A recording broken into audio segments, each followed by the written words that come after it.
Welcome to the Kaleidoscope of Possibilities, Alternative Perspectives on Mental Health. My name is Dr. Adriana Popescu. I'm a licensed clinical psychologist and leader in the field of mental health, energy psychology, addiction, trauma, and empowerment.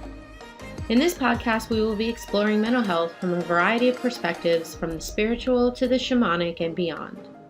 What if mental illness isn't everything we think it is? What if everything we see as a pathology is actually a possibility? What else is possible with mental health? Hi, everyone. Dr. Adriana Popescu here with you today with another episode of Kaleidoscope of Possibilities, Alternative Perspectives on Mental Health. I'm very excited to have with me today Suzanne Connolly. Suzanne lives in Sedona, Arizona, where she's been in private practice for 33 years. She's licensed as a clinical social worker, a marriage and family therapist, and a substance abuse counselor. Suzanne is taught as an adjunct professor at Arizona State University, where she taught holistic social work in the graduate program.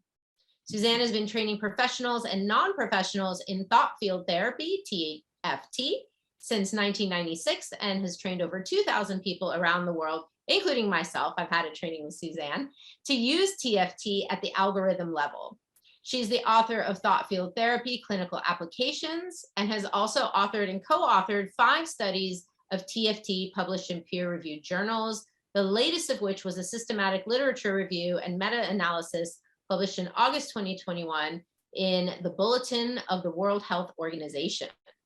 Suzanne has taught TFT as a trauma relief intervention in Littleton, Colorado, after the shooting at Columbine High School, in New Orleans at Charity and Ochsner Hospitals in New Orleans after Hurricane Katrina, in Rwanda after the 1994 genocide, in Tokyo after the Fukushima earthquake and tsunami, in Kuwait after the Gulf War, and in Jerusalem, Mexico, France, and Canada.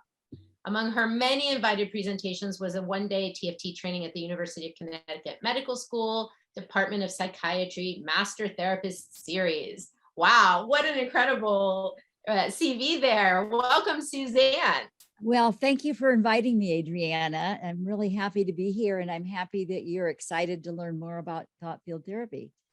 Yes, yes. Well, as some of the viewers and the audience and listeners know, I have been a student of energy psychology since I was in grad school 20 plus years ago, and was first introduced to these tools just very synchronistically. I was in grad school here in Northern California and found a flyer in the student lounge for the ASEP conference. It was like probably the second one they'd ever done back in the late 90s. So, and the Association for Comprehensive Energy Psychology, of which you are also a member. And I was so intuitively, I just knew I had to be there. So I drove down to San Diego, and my whole world just kind of exploded with these amazing and powerful tools. Tell us, Suzanne, how did you get into this field? Well, into the field of psychology, I think I just always, everyone always came to me with their problems anyway. When I was a little kid, parents would talk to me about their kids' problems, And so I just, I came into it a little late. I got married early and had 6 children. And then I decided, to go back to school and worked full time, had 6 children, and they were a little bit older by then, and went to school full time.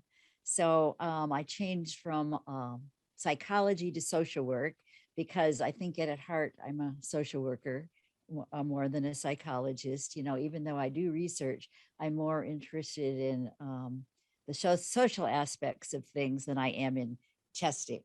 So I became a social worker and got into private practice in where I live in Sedona, Arizona. And that was kind of my journey. Yeah.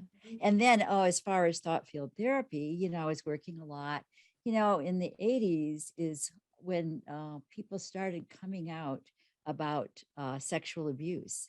Before that, people weren't really talking about it. So all of a sudden there was this flood of people from all ages, younger people and people in their 80s talking about their sexual abuse. So I began seeing so many of those people that I started having groups on survivors of sexual abuse and even male groups of survivors of sexual abuse. And I was always looking for new tools to help with trauma.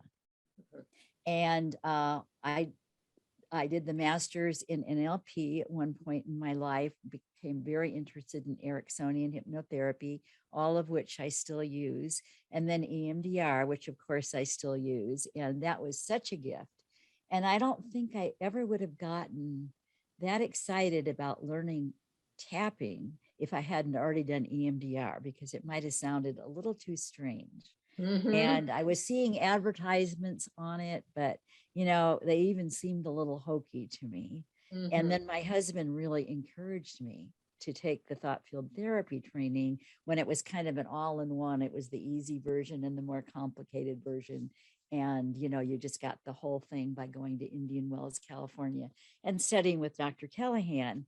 And he and his wife, Joanne, and Roger both became friends then. And we did many things together.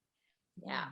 So for the people who don't know, thought field therapy is the original tapping on yes. acupuncture points. And Dr. Roger Callahan, who created it, he was really the first innovator to bring the traditional practice of acupuncture and the stimulation of acupuncture points to the field of psychology, right? So can you tell us a little bit more just kind of about thought field therapy and what it is and how it works? Well, Roger Callahan began being interested in muscle testing in the 70s, and he was a colleague of Dr. Goodhart's, who was the founder of muscle testing, basically. And so he was, they were sharing ideas, as they went along. And one of the things that Dr. Goodhart explored was the meridians, and muscle testing and the meridians, using it for chiropractic reasons. And Dr. Callahan got the idea to try that once with a client called Mary. Now, he had a traditional practice of just working with people with phobias and anxieties. And one day he thought, this client he had, Mary, she was so afraid of water that she couldn't go out in the rain. She lived in Southern California. She couldn't take her children to the beach. She was very clean and she took a bath, but it would be about this much water. And that was a terrifying experience. And he had worked with her a year sitting by his backyard pool. And he had gotten her to where she could actually even look at the water. First, she had to not look at it. And one day he thought, well, one of her symptoms is kind of a queasiness in the stomach, and many people with anxiety can relate to that. So he thought, maybe if I tapped on the end of the stomach meridian, it would help her with that queasiness that she feels. And so he did a little experiment and he tapped her under the eye. And Mary got up and she said, Dr. Callahan, it's gone. And he said, what do you mean it's gone? He wasn't expecting anything. And she said, my fear of the water. I'm not afraid of the water anymore. And she walked over to the pool, stuck her hand in, splashed around, started walking toward the deep end. And he panicked. He said, Mary, you can't swim. And she said, Dr. Callahan, I know I can't swim. I'm just not afraid of the water. And of course, most people, very, very few people are that easy to treat. And that was just a gift from God, I think, that she was so easy to treat, because none of his other patients, of course, responded that quickly. But he was smart enough and curious enough and patient enough to figure it out. If that worked for her, what would work for other people? So he began experimenting with all the hundreds of acupuncture points. And he found the 12 that seemed the most effective. Actually 14, the 12 meridians. And then there's 2 endpoints that he also found, the 10 connecting points that connect the other meridians together. So those 14 points constitute thought field therapy. And he continued to do muscle testing. And as he continued to do muscle testing and hearing people, one thing that happened is he went bankrupt.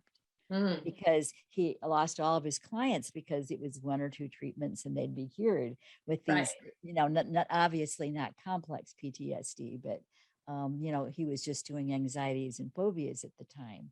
And another thing that happened, and his wife left him because because he wasn't making as much money, his former wife. But he found that certain patterns emerged with people who were anxious. And, that was, for instance, eyebrow, eye, arm, collarbone. And so he developed these algorithms that professionals still use today who aren't trained in muscle testing, or in my case, don't want to bother with muscle testing much of the time. And, they're usually just 3 or 4 or 5 or 6, maybe, points that work with different things. And they're very easy to remember. And, it's just a very professional form of tapping. Yes. And I love that it's still around, and Yeah. and that, you're teaching classes in it. Other people, I think, teach classes in it. I know a lot of Right. people are familiar with EFT, Right. emotional freedom techniques, which derived from TFT. Right. Gary Craig Exactly. was a student, was a student of Callahan's. Now, tell us how that's different than TFT. Yeah, let me get a little drink, because Yes, of course. I'm in Arizona, and the air is so dry. Yes, so dry in Arizona. So anyway, well, EFT just thought, instead of muscle testing, let's just tap all the spots that Callahan found. And so basically it still works. It takes a little longer, and it's just not quite as targeted and as professional, because you're just kind of guessing, and you're doing all the points over and over. And one thing that Dr. Callahan did in the beginning is he had kind of affirmations like, I deeply and completely accept myself, even if I have this problem. And we dropped that at some point, and I was scared to death to drop that, because people loved it so much, and they thought it was so effective, and I thought it was so effective. But we experimented with it, and it really didn't matter. Without the affirmations, it works just as well. People stay tuned in. It's kind of an automatic thing to the thought field, and just in a natural, organic way. I'll usually say, and as you think about this, tap, where our EFT is a little bit more like this anxiety kind of a thing. But, those are the basic differences, I would say. Yeah.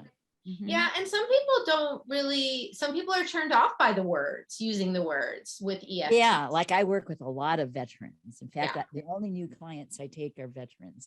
I'm just kind of doing my duty with that, I think, and love to work with veterans, and they would hate it.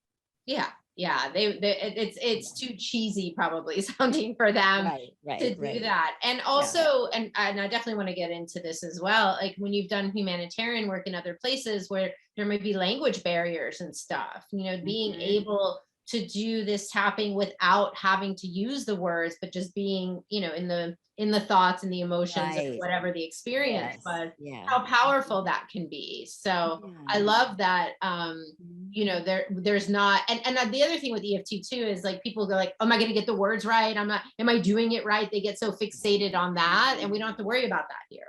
Yeah, I personally don't think that the words are an active ingredient of the tapping therapies, but Yeah. Well, let me ask you, what do you think is the active ingredient? Tell us about that. The tapping. Yeah. Two things: you have to be tuned into the thought field, because a field is an invisible area of influence. Like if I held up a magnet and something metal, it would be attracted to the magnet, even though you don't see the magnetic field. And it's the same with the thought field. You can think about something. You could do an experiment yourself and think about something from the past or even now that made you feel really sad. And you would have a different thought field, and you would feel differently, and your chemistry inside would be different. You'd be producing different hormones. You have to be tuned into that thought field, because that's what you're working on. Right. If you were just an acupuncturist, I don't mean just an acupuncturist, but if you were an acupuncturist, you wouldn't have to have the client think about anything, because they're working on body. They're not working on a thought field. But you have to bring the thought field to the therapy in order to work on the thought field. So that's one piece of it. And then what do you think the other main piece the other is tapping. Because when you bring somebody into that thought field, they're tapped into the sympathetic nervous system response, because this is something that's upsetting, obviously. If it's something they want to feel better about. So they are in sympathetic nervous system response, which is the fight or flight response. And when you are tapping, you are eliciting the parasympathetic or the relaxation response. And you pair that thought field with the relaxation response, where it was originally paired with the sympathetic nervous system response. And that's why this works so much. I would say not better than, because I still do cognitive therapy and all of those things to help set up problems, especially, or get at the root of problems. But this takes it to another level, because the cognitive area of our brain is very new in evolution. And this gets to the very primitive part of our brain that words don't get to. You know, you're actually working on the limbic system and reprogramming the limbic system itself. So, you know, the active ingredient is the tapping to stimulate the parasympathetic nervous system response that's paired with that thought field. Yes. And I think it's important for people to know that while you can use tapping sort of in the more immediate sense to deal with a present time stressor, and that's wonderful, but we can also do really deep. I'm a trauma specialist, and we do really, really deep trauma processing and clearing with these modalities. And I'm a brain spotting practitioner as well, coming from EMDR, right? So I know how important it is to access those deeper parts and more primitive parts of the brain, because trauma gets locked into our bodies and our brains, and our more recent, like, prefrontal cortex area sometimes can't even access that material. Yeah. So we've done some really, like, profound stuff with deeper trauma processing, to where people can actually let that go. And I'm not sure that general public realizes that that's even possible. Like, if you've been traumatized, I think people think, well, you're going to be stuck with that for the rest of your life. Exactly. In fact, I was in the Goodwill the other day browsing around, which I like to do. And they have this little radio thing that goes on, and they talk about people who are traumatized. And they say, you know, that they'll never be the same. And, you know, I think people really need to know. You hear it on TV sometimes, this person was sexually abused, and that will affect them the rest of their life. And, you know, we think of it as something that will always be with somebody. And it really isn't. I mean, that's why I love working with veterans, you know, veterans that have been traumatized for, you know, since the Vietnam War, sometimes get over it in a session or two. That's and that leads us, I think that's a great segue into some of the humanitarian work that you've done, because boy, when I heard about what you all had done in Rwanda and what amazing results you got with those kids, you know, that had been witnessed the genocide of their families, and like how profound one session was with them. Can you tell us more about that? And how did you get involved in a project like that too? Well, the way we got involved was we were Charity Hospital, which is America's oldest hospital, and it's a huge hospital in New Orleans. And if you remember the news that far back, they were all trapped in Charity Hospital, the doctors, the nurses, the patients.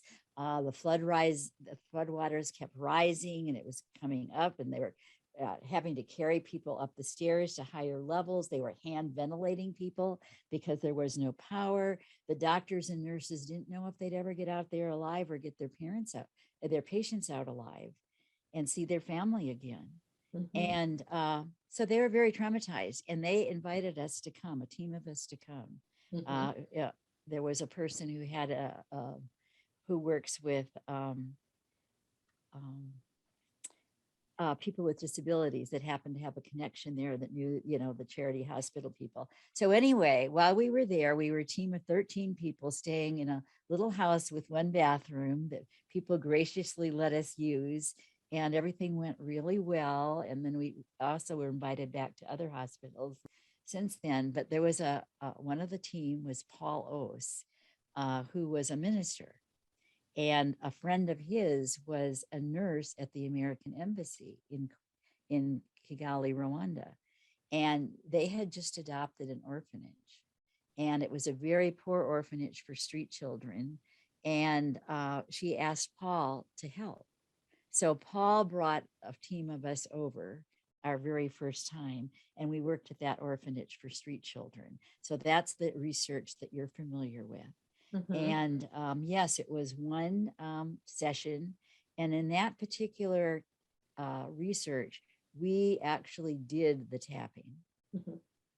And the funny thing is the kids started tapping each other right away. We had hoped to do like a blind study, and some kids would be diaphragmatic breathing, and some kids would do systematic desensitization.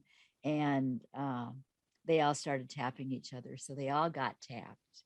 Mhm. And it was one session, and it was kids who made the cut for having experienced PTSD from the war. So they were mostly older children. And the results held up 2 years later. Amazing. And from that, we got calls. There was a group called Women's Foundation Ministry that asked us to come. And this time, it was kind of my idea this time. And I was the team leader in this particular case. And I decided that we shouldn't just keep coming in there and tapping people, that we need to leave people who tap. Mhm. And these women were kind of a trauma resource in Rwanda. So what we did is we started training. We did a 2-day training for these women. And then they're the ones who actually did the research, the intervention for the research, I should say. ASU actually ran the research, so it would be blinded. So Mhm. the people involved didn't actually look at the research and do the statistics for that research. And again, 2 years later, the results held up. And this is with newly trained Rwandan therapists Mhm. in one session. Wow. And then a priest kept calling me, wanting me to come. He actually called me that time, and we didn't have time left to come to his parish. But he kept calling me, and finally I said, okay, we'll try to raise some money and come. And we were able to raise money. So a third time we went there. And again, newly trained, he identified community leaders. They were, mayors or just people that people went to. They could have been shamans in the area, or just, whoever was respected in the community. And we trained them. And again, they did the same thing. They treated all these people. We had 200 subjects, and only 2 didn't finish the training, and the results held up. So, and now Rwanda insists that everybody at the genocide memorials, which take place every April, and formally, ambulances be lined up, to take people to the hospital to be treated, because it was such a traumatic thing. And now they just set up TFT tents, or if it's indoor venue, they have TFT rooms. And they insist that TFT trained people come and are there to help people. And the ambulances are no longer needed. One of the people I trained, who was a minister, Celestine Mitabu, he came up with the idea of either 3 tents or 3 rooms.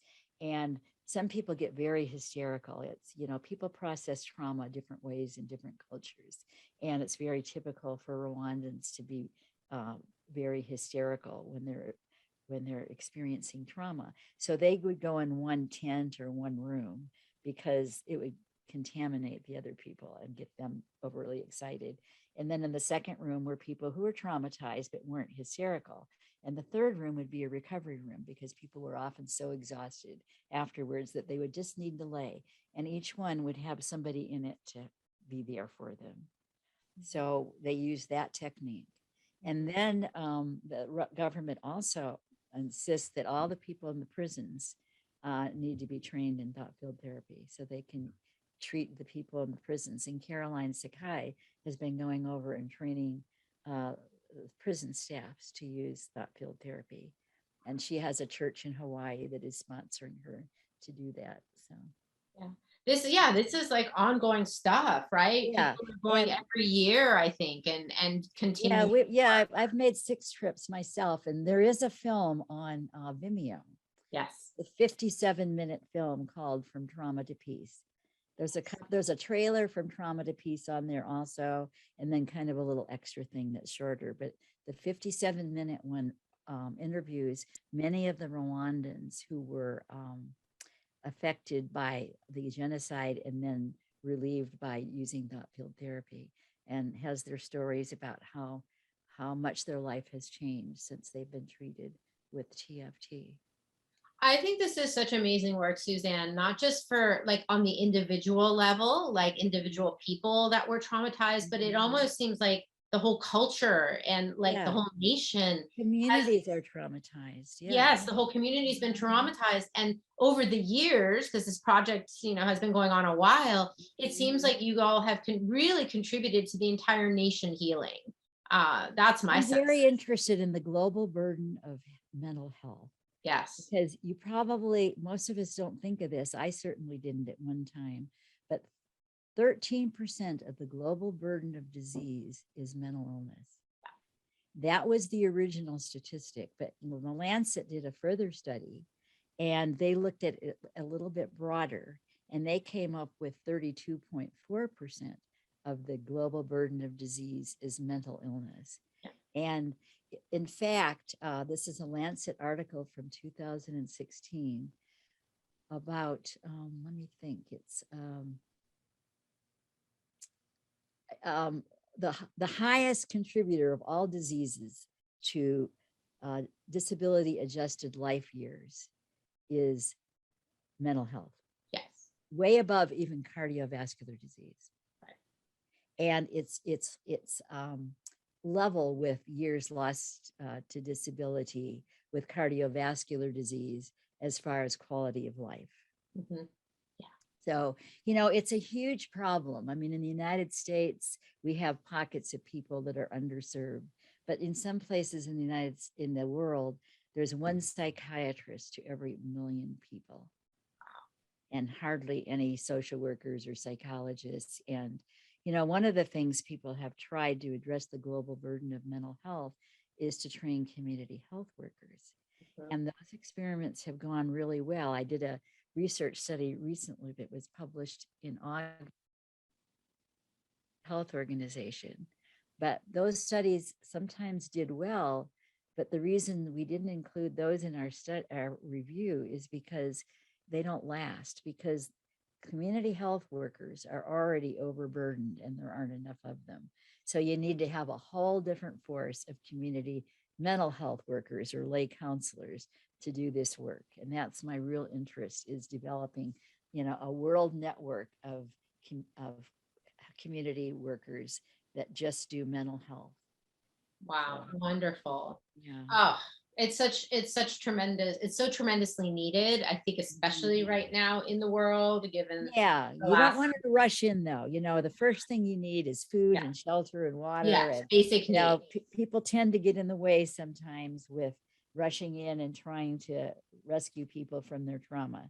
Correct. I think you need to wait till things are safe, and then you need to go in, because most people get over trauma themselves. 28% of people suffer from PTSD after any war or any kind of a wartime conflict or man-made or national disaster. Mm-hmm. So you want to target the people who really, really need it. Yeah. Mm-hmm. Just out of curiosity, Suzanne, if people want to find out more about that piece and what you're trying to develop worldwide, I mean, I'm thinking especially in the context of the Ukraine and, some of the present time things that are happening, how can they find out more about that? About that specifically, like how could they get involved in that? Yeah, or how could they contribute money to research? Either or. I just know, I just get the sense that there are people who are going to listen to this and watch this and want to get involved. Yeah. Well, through ASAP, we have one project that's going to be, it's still in process, but they're funding a research project that I'll be involved in that will be in Mexico. Mm-hmm. And this will be in a particular state in Mexico where the narco element is huge and children see trauma every day of their life. Mm-hmm. And it's going to be a schoolroom led intervention of 10 minutes every day at school. And we'll use the CATS, the Child and Adolescent Trauma Assessment, with students from the university in Mexico. And they'll do these assessments. and it'll track the ongoing trauma as well as the reduction, hopefully, of trauma symptoms in these children. So it'll be a group thing. And if that works well, that will be a great model for the world, to integrate this with a short treatment every morning. So that's one project we have. And another one that the Thought Field Therapy Foundation has is in Kurdistan. And a professor that I've worked with a bit, trying to help with her research, did a wonderful research study with TFT in Kurdistan.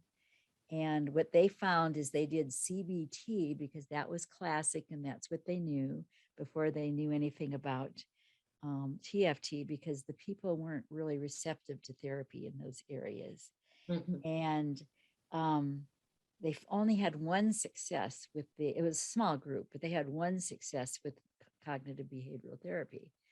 And then later they did TFT with some of the people that weren't successful with CBT and just new people.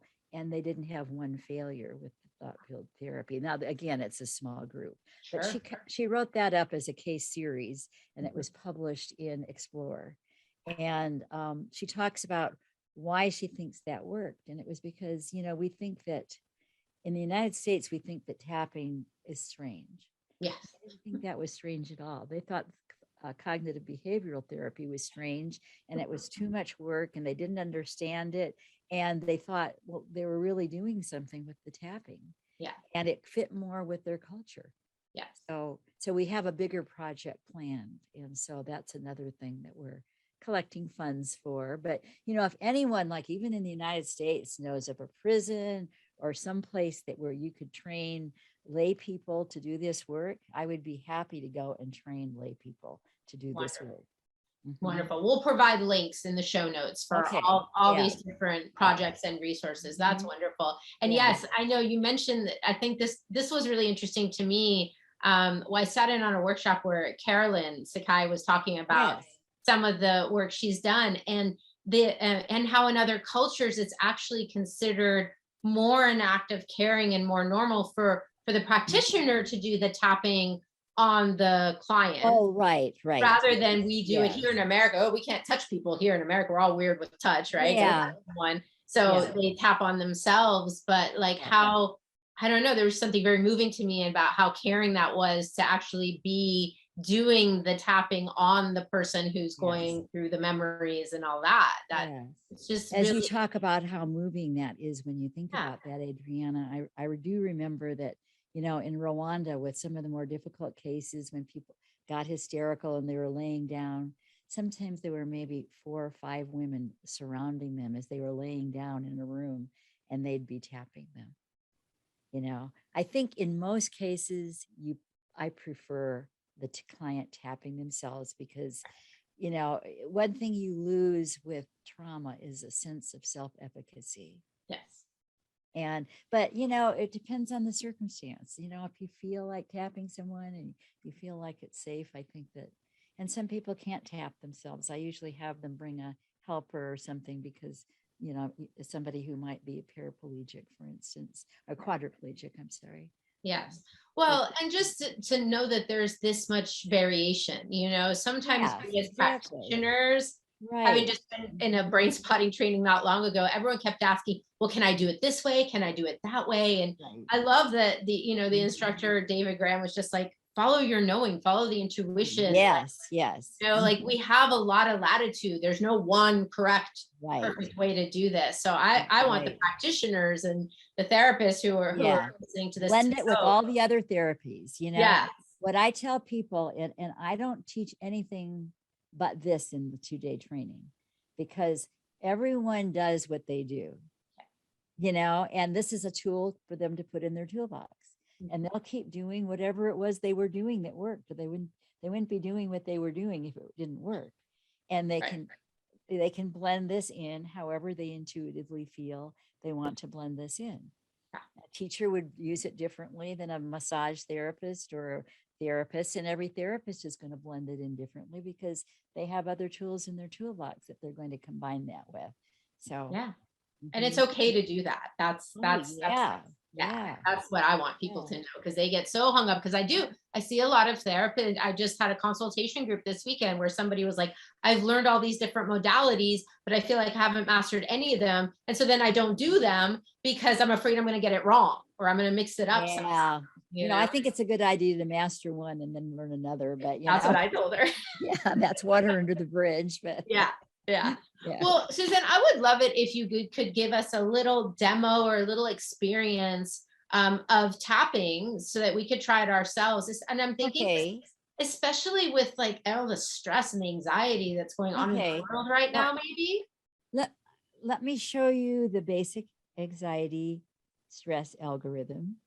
And then if you want, I can show you what to add for different things, but if time allows. But anyway, the basic one would be, and also if you're reversed, and we don't have a lot of time to go into that, but sometimes the energy system is blocked. So the treatment isn't going to work. So I usually, in a case like what we're doing today, I would start by doing what usually unblocks the energy system, and that's tapping on the side of the hand. So nice solid taps. Yeah, a line I usually use if people are going like this is a nice solid taps, but not so hard you bruise yourself. And that gives them an idea that, that defeats the purpose of this. Yeah. Okay, and then the sequence would be eyebrow, eye, arm, collarbone. So it'd be the end of this meridian. I won't go into the names of them. It would be eyebrow. And then under the eye, that would be the stomach meridian, not the official name. And then under the arm meridian, and that's about, if you were a male, it would be level to the nipple. So you can just imagine where that would be. It's usually the bras that goes around the side on a woman. And then under your collarbone, which is the most powerful energy spot on the human body. And it's right in between two ribs, right off the sternum. So you can usually feel a little dent there, tapping there. And that would be the tapping sequence for this algorithm that we're going to be doing. And then you would reinforce that in the brain if it's working. If you notice some difference, tapping on the back of your hand between the fourth and the fifth metacarpal.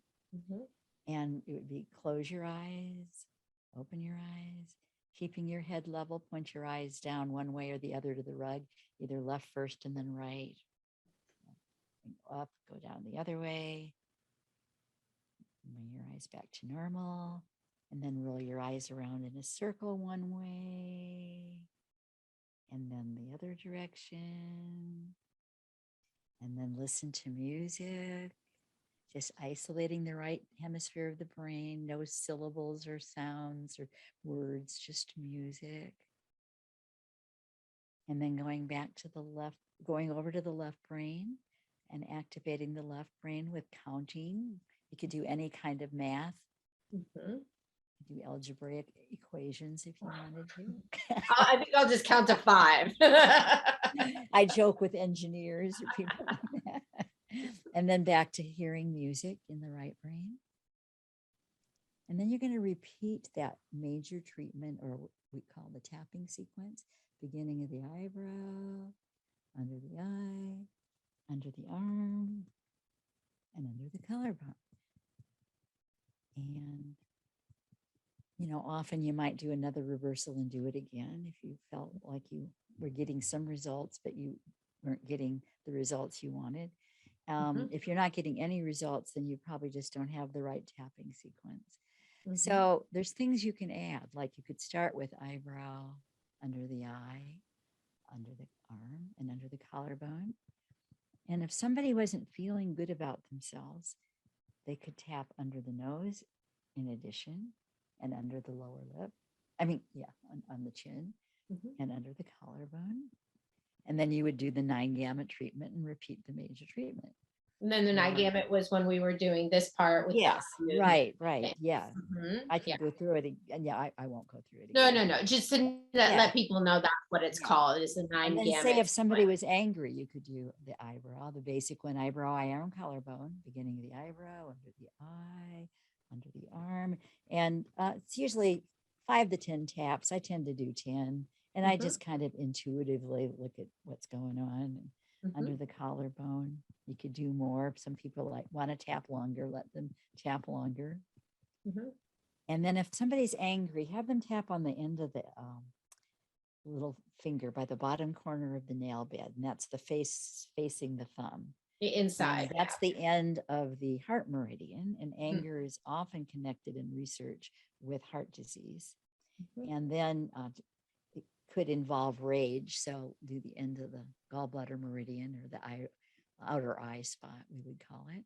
Mhm. And then under the collarbone, we always accent with under the collarbone. Mhm. Such a powerful energy spot. Dr. Callahan thought of it as an exclamation mark. Mhm. And if somebody was feeling guilty, you could do the major one: eyebrow, eye, arm, collarbone, and then add index finger.